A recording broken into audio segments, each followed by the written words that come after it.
Katakan Tuhan itu satu, Tuhan tidak beranak dan tak diperanakan. La ilaha illallah, tiada Tuhan selain Allah. la ilaha illallah. Katakan Tuhan itu satu, Tuhan tidak beranak dan tak diperanakan. La ilaha illallah, Tiada Tuhan selain Allah. la ilaha illallah.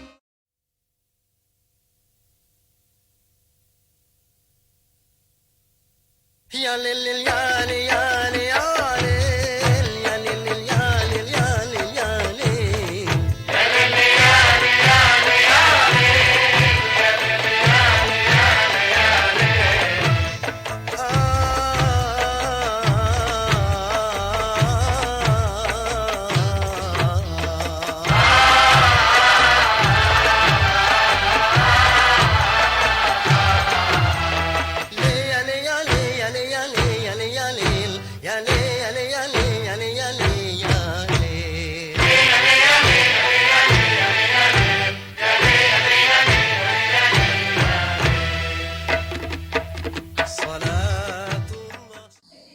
Assalamualaikum warahmatullahi wabarakatuh.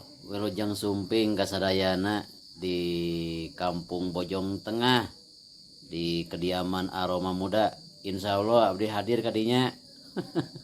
Hoyong silaturahim ya. Abdi MGI ya. Insya Allah badai ngawas santri heula. Bada Isa meluncur kadinya. Sugane ke bagian tempatnya. Siap, masya Allah, tuh siap tuh. Siap naik, angkat ke menuju Aroma Muda. Alhamdulillah ya namanya dugi nuju di RT Uhud lah ya ang. Ustad Dudu Wahaji Ustad Pecut ya sama mobil di sepan.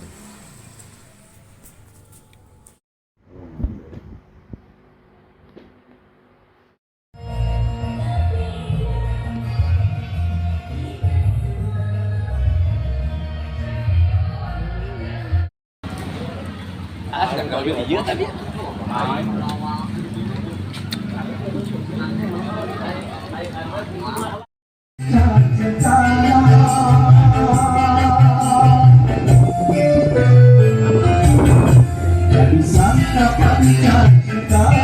Sementara hatiku duka, harus ku alami kenyataan hidup ini, harus ku atasi kepahitan ini, dan ku sadari tiada seorang juga yang dapat meringankan beban derita diriku ini.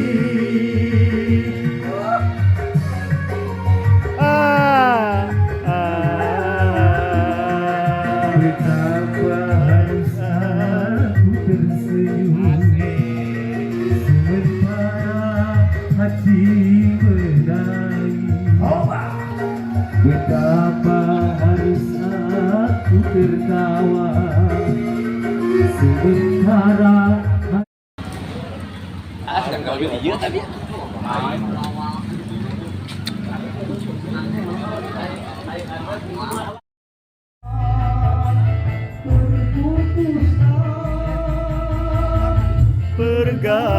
pergaulan terbujurlah sendirian. Lagunya serius ya mah. Lagunya serius.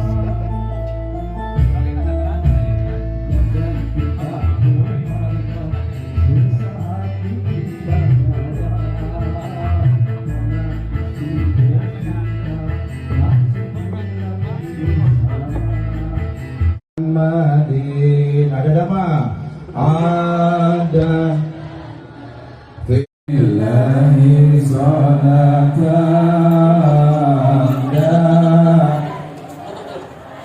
bidawami mudillahi labinallah. Assalamualaikum Pak Haji.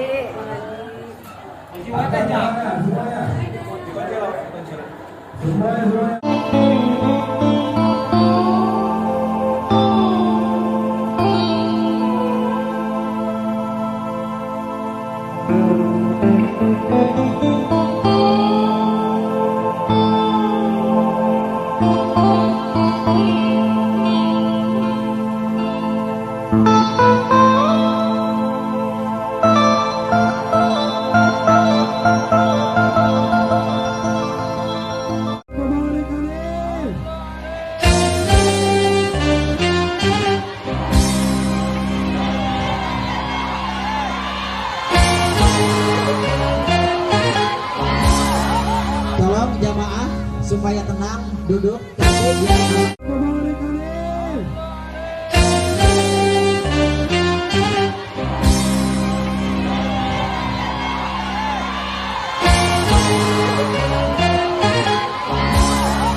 Tolong jamaah supaya tenang, duduk, kasih biar. Apakah rumah tangga hari ini cukup dengan cinta? Apakah rumah tangga hari ini cukup dengan wajah suami yang ganteng? Rumah tangga ayeuna butuh doa. Ingat kita ini akan mati. Woi. Orang kaya mati, orang miskin, raja-raja, rakyat biasa. أسوة حسنة لمن كان يرجو الله.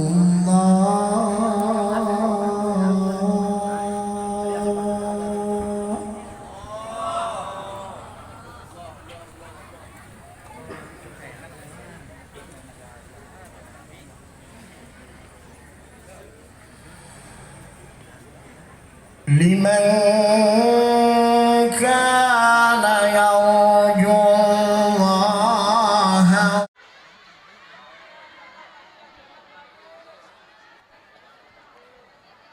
السلام عليكم ورحمة الله وبركاته.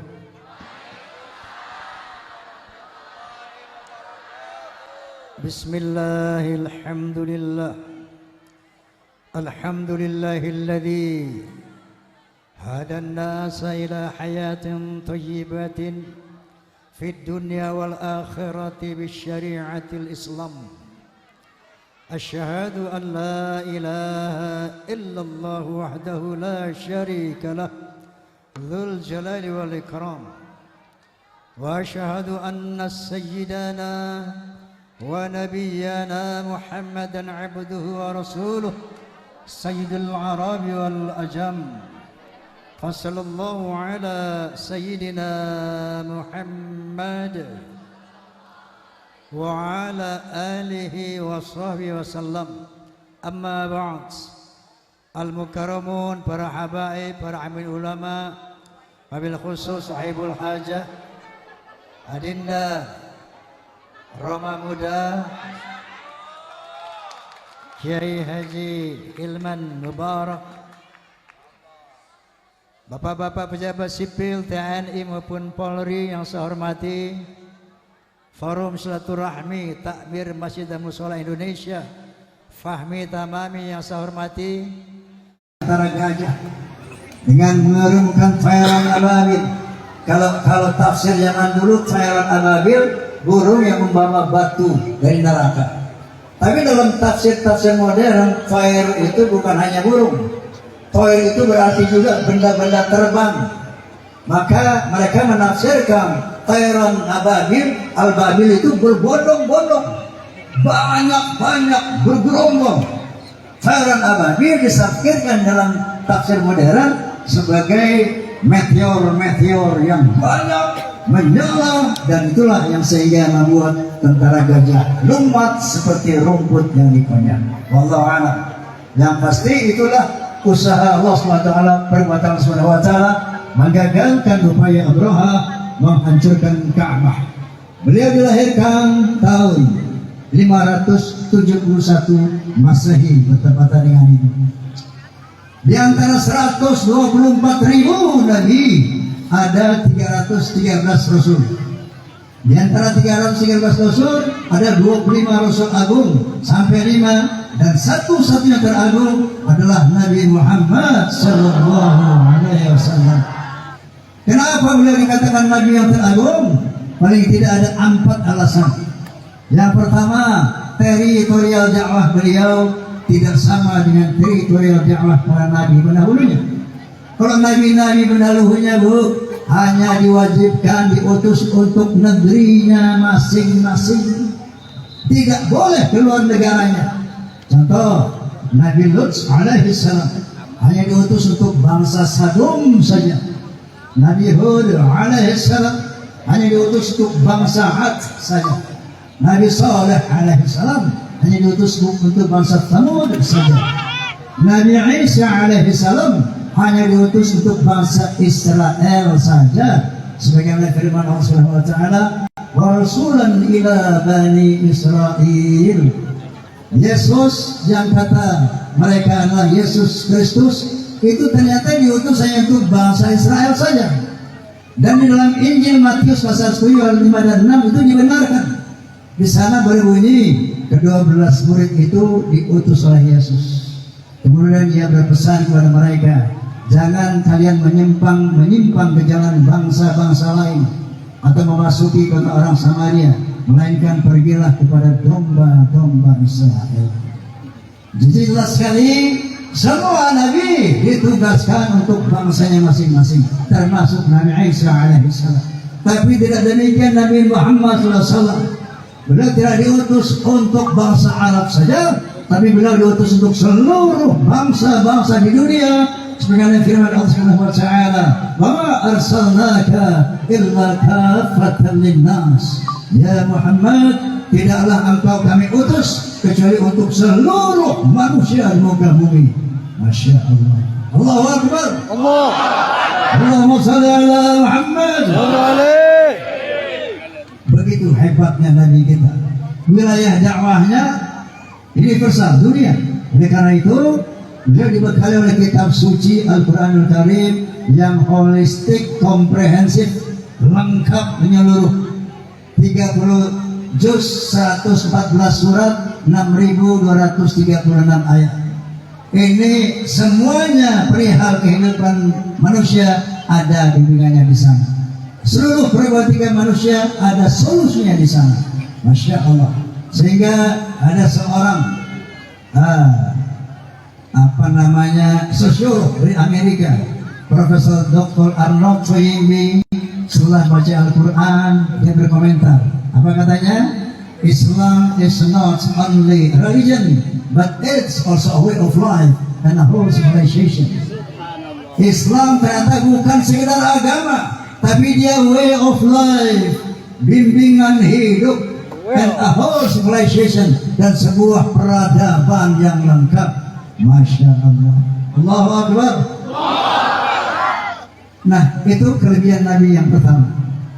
Beliau diutus untuk seluruh manusia, yang lain diutus untuk wilayahnya masing-masing. Dan yang kedua, salawat. Allah Subhanahu wa ta'ala berfirman, "Innallaha wa malaikatahu yusalluna 'alan nabi." Sesungguhnya Allah dan seluruh malaikat bersolawat kepada Nabi. Apa itu solawat? Secara etimologis, solawat adalah jamak daripada sholat. Contoh ada dalam firman Allah Subhanahu wa ta'ala, "Hafizu 'ala sholawati wa sholatil wusta." Jagalah sholatmu. Sholawat itu sholat. Secara etimologis. Tetapi secara terminologi, lihat arahnya dari mana sholawat itu. Kalau dari Allah kepada Nabi, bukan sholat. Sholawat itu artinya memuliakan, menghormati, membanggakan. Paham? Dan begitu juga kalau sholawat datangnya dari manusia kepada Allah, ini artinya menyembah. Ini makin sholat. Allah berfirman, Innani ana Allah, la ilaha illa ana, fa'budni wa aqim sholata li dzikri. Allah berfirman, aku adalah Allah, tidak ada Tuhan selain aku, maka sembahlah aku, tegakkanlah sholat demi mengingatku. Jadi orang sholat untuk menyembah Allah, bukan memuliakan Allah, tidak, tapi menyembah Allah. Kemudian kita, ya ayyuhalladzina amanu shallu alaihi wa sallimu taslima. Hai orang beriman, bersalawatlah kepada Nabi dan hormatilah beliau dengan sesempurna-sempurna penghormatan. Artinya kita mendoakan Nabi sebagaimana kalau habis azan apa doa bilang? Allahumma rabb hadhihi ad-da'wati at-tammah was-salatil qa'imah ati sayyidina nabiyyina Muhammadan abduhu bla bla bla bla dan seterusnya kita doakan. Ya. Juga berarti kita muliakan Nabi. Nabi SAW bersabda, "Man shalla 'alayya sholatan wahidatan sallallahu bihi asra. Wa man shalla 'alayya sholatan wahidatan sallallahu alaihi biha asra. Wa man shalla 'alayya asran sallallahu alaihi biha mi'atan." Wa kama qala Rasulullah sallallahu alaihi wasallam. Barang siapa bersalawat kepadaku 1 kali, maka Allah akan bersalawat kepadanya 10 kali. Barang siapa bersalawat kepadaku 10 kali, maka Allah akan bersalawat kepadanya 100 kali. Itu jadi kelipatan-kelipatan salawat. Kalau kita salawat kepada Nabi, artinya kita muliakan Nabi, maka Allah akan menyayangi kita. Kalau kita hormati yang dicintai Allah, maka Allah akan menyayangi kita. Paham? Makanya bersalawat itu tok kaliknya ke orang oge. Allahumma sholli ala Muhammad. Itu Allah bersalawat kepada Nabi, Allah menyayangi kita. Amin Allahumma amin. Nukatilu syafaat ini Nabi bersabda, "Likulli nabiyyin da'watun fad'a biha fastajiba. Faja'altu da'wati syafa'atan li ummati yaumil qiyamah." Semua nabi punya doa pamungkas dan mereka telah melakukan yang menyatakannya kepada Allah dan telah dikabulkan. Tapi aku simpan doa pamungkasku agar menjadi syafaat untuk umatku pada hari kiamat. Jadi pada hari kiamat nanti Bu, Bapak, manusia berlari-lari menghampiri Nabi Adam, Nabi Nuh, Nabi Musa, Nabi Isa, minta syafaat, minta pertolongan. Mereka semua angkat tangan, silahkan datang kepada Nabi Muhammad, karena hanya beliau diberi izin oleh Allah Subhanahu wa taala untuk memberi syafaat kepada manusia. Allahumma shalli ala Muhammad. Dan yang keempat kemudian beliau adalah akhlak. 124.000 nabi, 313 rasul, tugasnya sama untuk menyampaikan la ilaha illallah Muhammad, untuk menyampaikan kepada manusia tidak ada Tuhan kecuali Allah, jangan menyembah selain Allah. Tapi Nabi Muhammad ada misi yang spesifik, yaitu di samping mensampaikan kalimat tauhid, beliau ditugaskan membangun akhlak. Sebagaimana sabda beliau, "Innama bu'ithu liutammima makarimal akhlak." Sesungguhnya aku dibangkitkan untuk menyempurnakan akhlak. Apa itu akhlak? Budaya pekerti, attitude. Secara orientatif akhlak ada 3. Akhlak kepada Allah, akhlak kepada sesama manusia, akhlak kepada alam, hewan dan tanaman. Secara kualitatif akhlak oke ayat itu. Akhlakul karimah, akhlak yang mulia.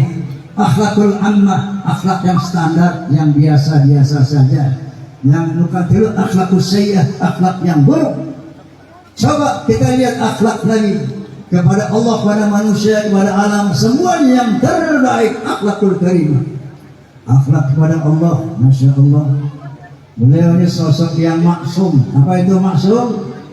Terbuka dosa, nggak pernah bohong, nggak pernah mencuri, nggak pernah berzina, nggak pernah membenci. Maksum, tidak punya dosa.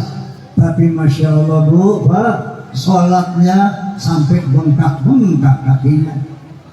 Di samping sholat wajib jamaah tuh qiyamul lailnya sampai bengkak-bengkak kakinya. Dan istighfar, masya Allah, beliau maksum, gak punya dosa, tapi istighfarnya 100 kali satu hari. Bukan istighfar biasa, tapi sayyidul istighfar. Allahumma anta rabbi la ilaha illa ant khalaqtani wa ana 'abduka wa ana 'ala ahdika wa wa'dika mastata'tu a'udzu bika min syarri ma sana'tu أبوء لك بنعمتك علي وأبوء بذنبي فاغفر لي فإنه لا يغفر الذنوب إلا أنت. Masya Allah. Ini akhlaknya luar biasa, nggak punya dosa, tapi minta ampunnya 100 kali. Sampai Siti Aisyah bertanya, ya Rasulullah, kamu ini pemegang kunci surga, kamu ini nggak punya dosa, kenapa sampai sholat bengkak-bengkak kakimu? Istighfar sepanjang itu setiap hari. Apa kata Nabi? Tidak bolehkah aku bersyukur kepada Allah yang telah memberikan derajat yang begitu tinggi kepadaku? Syukur akhlakul karim. Sallu ala Nabi Muhammad. Allahumma shalli wa sallim kepada manusia. Banyak sekali kisah-kisah yang luar biasa ya. Saya kasih contoh soalnya. Ketika dia Taif, beliau dilempari batu. Atel minta diundang. Malam Taif. Jibril alaihissalam yang selalu mendampingi beliau dalam berdakwah. Atel minta diundang. Gemes juga. Beliau berbisik kepada Nabi, ya Muhammad, angkat tanganmu kepada Allah sebagaimana para nabi sebelum kamu. Ketika umatnya durhaka, mereka meminta kepada Allah agar umatnya dihukum, dihina, dianiaya. Nanti aku yang eksekusi mereka dengan menghimpit dengan 2 buah bukit ini. Nabi angkat tangan, tapi doanya beda. Allahumma hdi qaumi fa innahum la ya'lamun. Masyaallah. Ya Allah, berikan hidayah kepada umatku karena mereka tidak mengerti. Ya Allah, mereka melempari aku dengan batu, maafkan mereka ya Allah karena mereka belum mengerti. Sementara Jibril perintahkan Muhammad untuk mengazab mereka sebagaimana para nabi sebelum mereka. Ketika umatnya durhaka, maka nabinya memohonkan bencana kepada mereka. Tidak demikian dengan nabi kita. Bahkan Nabi memohon karena jelema wandi pada doku batu babet deui kamu maulid sudah berapa kali 10 kali 50 Sering. 100 kali Sering. akhlakmu sudah berubah. Sah. Kita ini maulid itu untuk merubah akhlak lebih baik. Sebagaimana yang diajarkan Rasulullah SAW. Amin.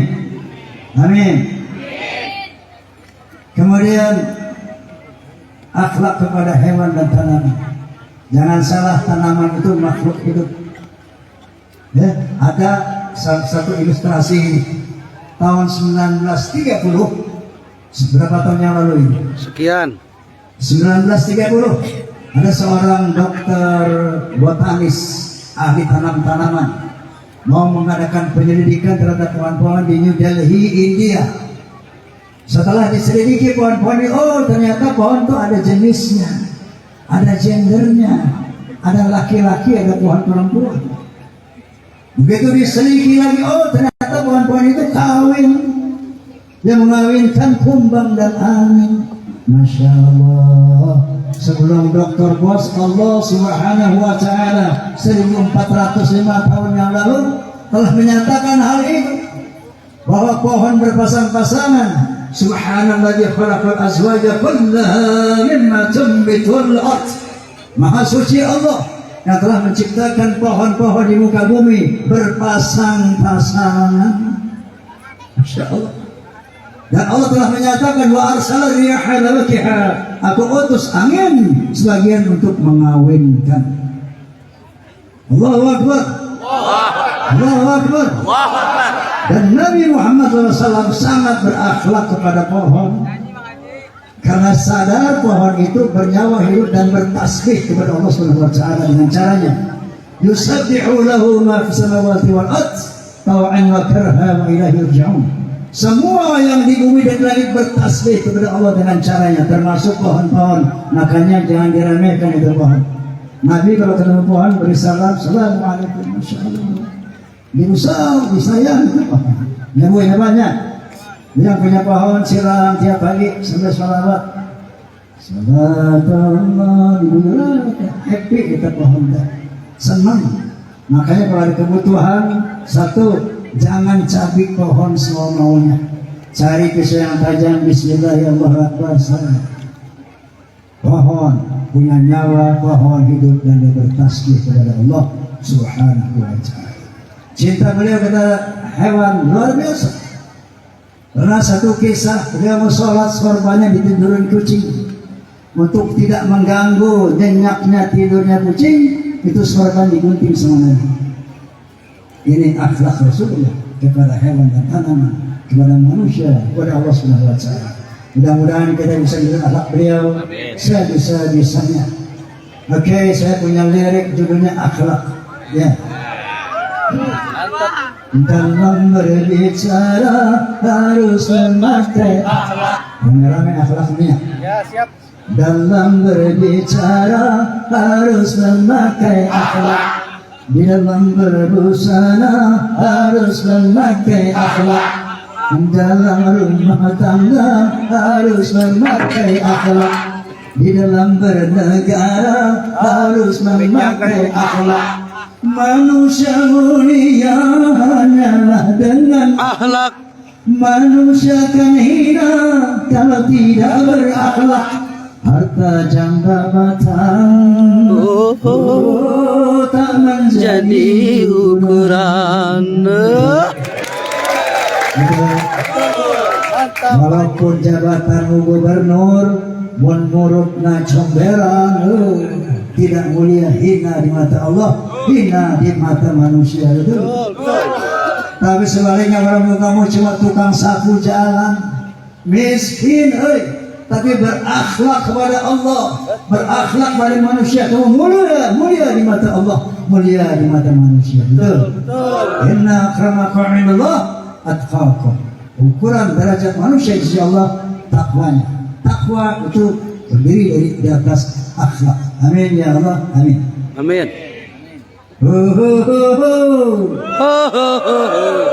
Benar itu.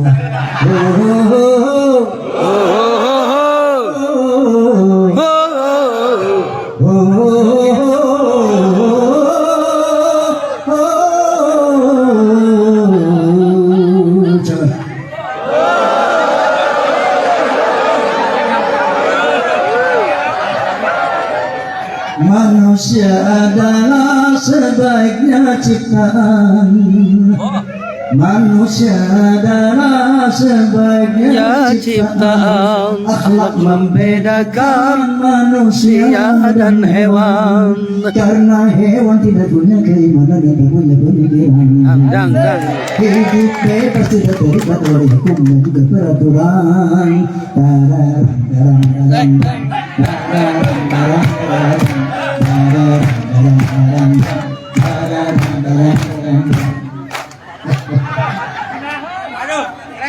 Jadi kalau manusia nggak punya akhlak, kalau an'ami balhum adham.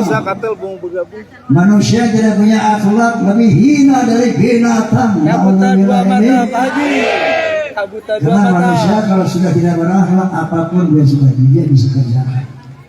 Bisa membunuh ibunya, menzinahi anaknya dan sebagainya. Naudzubillah. Kalau an'ami balhum adham, lebih hina dari binatang. Naudzubillah. Tabuta dua mata. Haji. Dalam bergaulan harus memakai akhlak. Di dalam perjuangan harus memakai akhlak. Di dalam persaingan harus memakai akhlak. Kehidupan indah hanyalah dengan akhlak. Damai dan sentosa hanyalah dengan akhlak.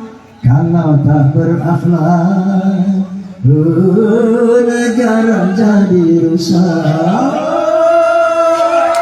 Ayo berakhlak, daram daram dam dam daram daram daram dam. Wallahu muwaffiq ila aqwamit. Billahi taufiq wal hidayah. Assalamualaikum warahmatullahi wabarakatuh.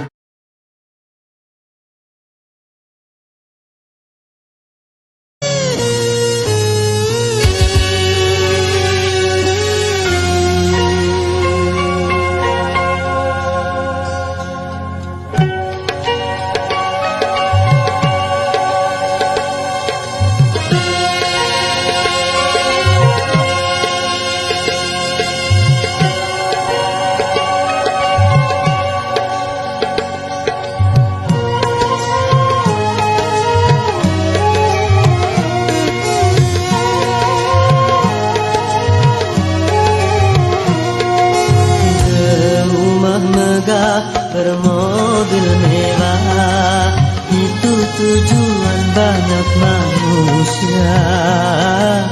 Uang berlimpah, pakaian indah, itu tujuan banyak manusia. Makanan dan minuman yang serba lezat, santapan yang selalu dicari, rekreasi yang mahal serta memikat, hiburan yang selalu dinikmati. Makan minumlah, senang-senanglah dalam pesta kehidupan dunia. Tapi ingatlah guna